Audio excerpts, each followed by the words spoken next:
How's it going, guys? Back out in the garage. It's a freaking cold one today. Got the garage up to... we're in the 40s. We're getting there. Can't really see my breath anymore, so we're good. This is how the bike's gonna sit. Use my trusty wood there. That's how it's gonna sit when it's going down the road. Basically what I did was I put the wood under it. I just turned it back and forth and watched the level on the top of the frame. I've checked it back by the crossbar, halfway up. I checked it underneath my foot peg and right underneath the jack shaft. And I'm sitting level, left to right. Obviously not front to back, as you can see. That's the whole purpose of doing what we're doing. Okay, now we got to level out the carburetors. So now you can see the angle that the carburetors are on.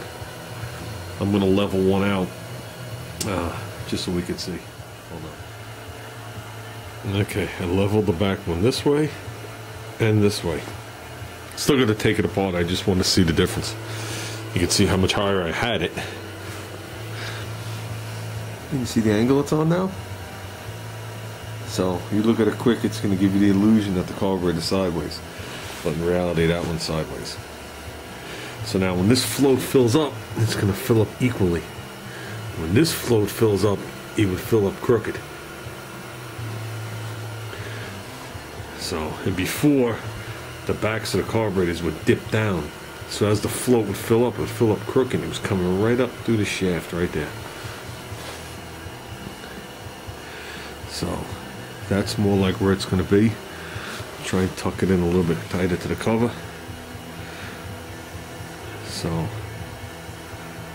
that's what we're going to try and attach them tonight. Good luck to me. Then I got one shot at this. Okay.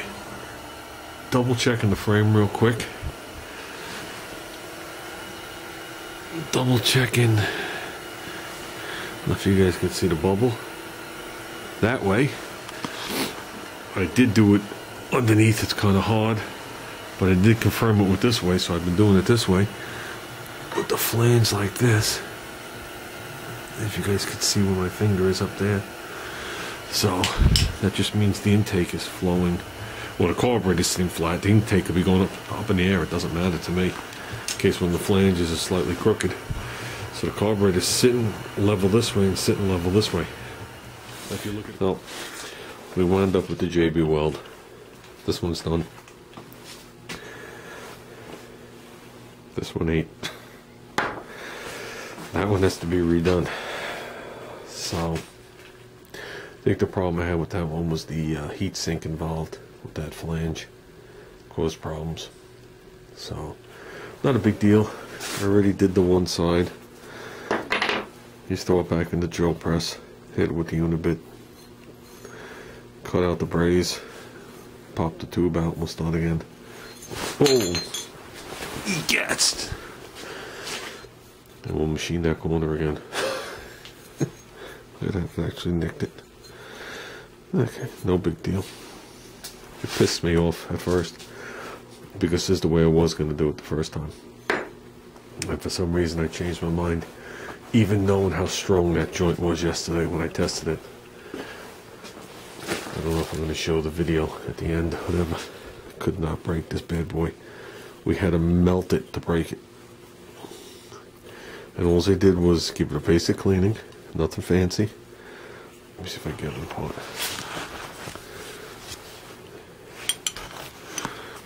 Just gave it a basic cleaning inside and out. Put a little bit of JB weld in there, put it together and just let it sit out here on the bench in the cold till the following night. And I locked on a pair of vice grips on this side and this side, even ovaled the pipe out. And with all my might, both ways, I could not pop it. And then we warmed it a little bit over the burner till I must have hit its melting point, which is 500 and something degrees. And then I was able to just pop it off. So when I did it this time, I went slightly rougher on this. And they went in this direction also. So we did it right there again.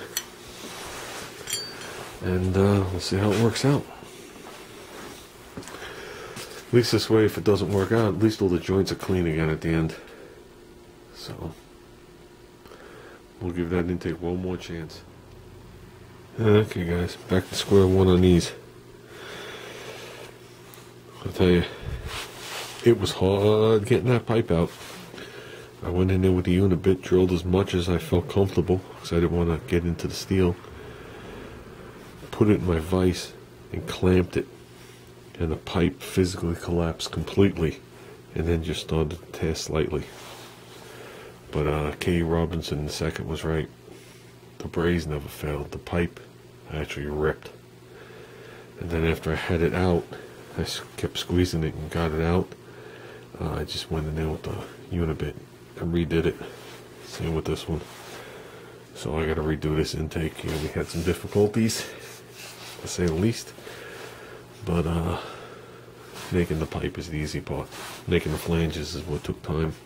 So like I said, we'll clean those up on the belt sander again. That one's staying like that for the night. I just double checked it again. Everything is still the way it should be. I used paper tape, knowing it wouldn't stretch. And the two in the front keep it from turning and hold it up. The one in the back, hold it up. That is holding it up. So, heater's shot. Don't ever light your Burns-O-Matic with the heater. Woohoo! Not only was it hairy, but I had to turn it off. I don't know what happened, but I did it the first time, everything was fine. I did it the second time, and it took a second or two to light. It just made a woof, and it did something to it, because now it just shoots out a fireball. So I looked at it the best I can. I don't see what happened to it, but I'm not going to die over a $20 heater. So it's cold. It's definitely cold. So tomorrow I'll stay late at work. I'll sweat those pipes on. I'll come home, I'll do this, I'll stop, I'll get another heater. I'll turn the house heat on finally. And let's just get these intakes done. So this thing's gonna become a shelf item soon. I feel it. Yeah, that's it.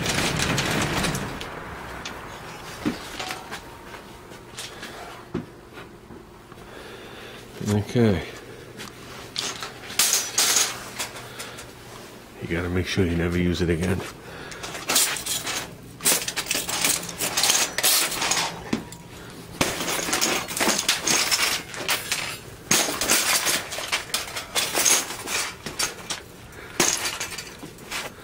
There you go.